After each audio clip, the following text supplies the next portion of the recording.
Well, I'm a traditional therapist. Initially, I worked not in past life regression or in any of the things that I do today. Primarily, I was working in behavior modification and working with people who had problems with sleeping and with depression, this sort of thing. In time, people would come to me and ask, well, since you are working in hypnosis, is it possible that you could take me into a past life? And I was very imperious in those days. I said, no, I don't do those kinds of things. I'm terribly sorry, but I'm very traditional in my academic orientation, and you would have to go to somebody else for that kind of thing.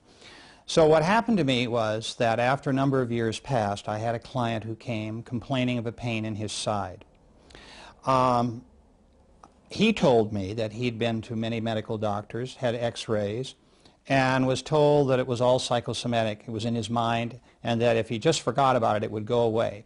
But it was causing him intense pain. He wasn't sleeping well, and so forth. He asked me if I could possibly find any root causes for this in his childhood, if I could regress him to his childhood. So I did this, and we searched, and I looked through many of the early aspects of his childhood, and I could find him not falling on a sharp object or being involved with knives in any way or anything that would cause this very sharp pain in his side. So finally, in frustration, I said to this individual, who, by the way, went very deep very quickly in hypnosis, which is an important part of what I'm saying, because that, to me, is a key in reaching into the past life work that I now do and my interlife work. I said, go to the source of your pain. Tell me the first time it happened. And suddenly he was on the battlefields of France in World War I, in a British division at the Battle of the Somme, and was being bayoneted. So while the poor fellow had suddenly regressed into a past life, almost getting ahead of me, and he's lying in the mud dying, I'm so skeptical, because that's my nature, that I'm asking him to describe his division patch for me on his arm. What battle is this, I asked. Where are we? Who are you fighting? Because I'm not satisfied that this is really happening to me. So he described all these things very accurately, and since I am an amateur historian, I knew he was accurate. And so I realized that I'd had my first past life case, and I worked in desensitizing him just as I would have done if he'd have been a 6-year-old child who'd speared himself in the kitchen, for instance, while his mother wasn't there.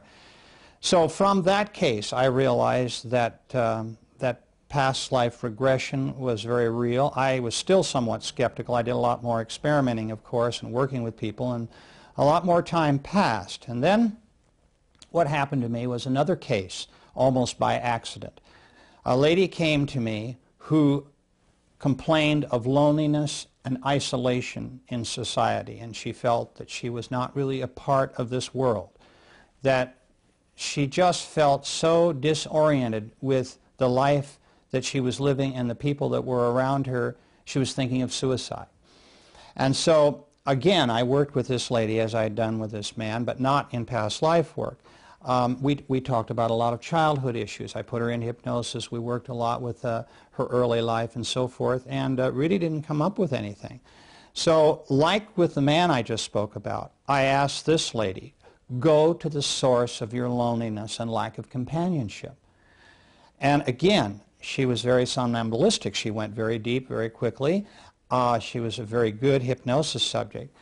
And she said, I see them all right now, my companions, they're here in front of me.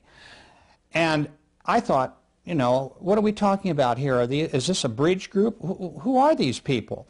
And she's staring at my office wall with a glazed look, and she sort of, her eyes are fluttering, and she's saying to me, no, these are my spiritual soulmates, and there are 8 of them, and she described who they are.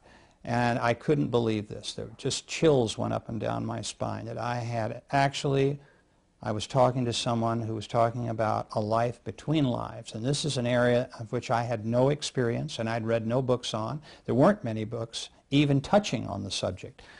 So from that case, I began to really research the area between lives. And I soon, as time went on, my practice, I changed it to working basically with people who wanted to know about their immortality. People who now come to me who are interested in finding out who they really are, who their soulmates are, what their spirit group is like, why they are here on earth, and so forth.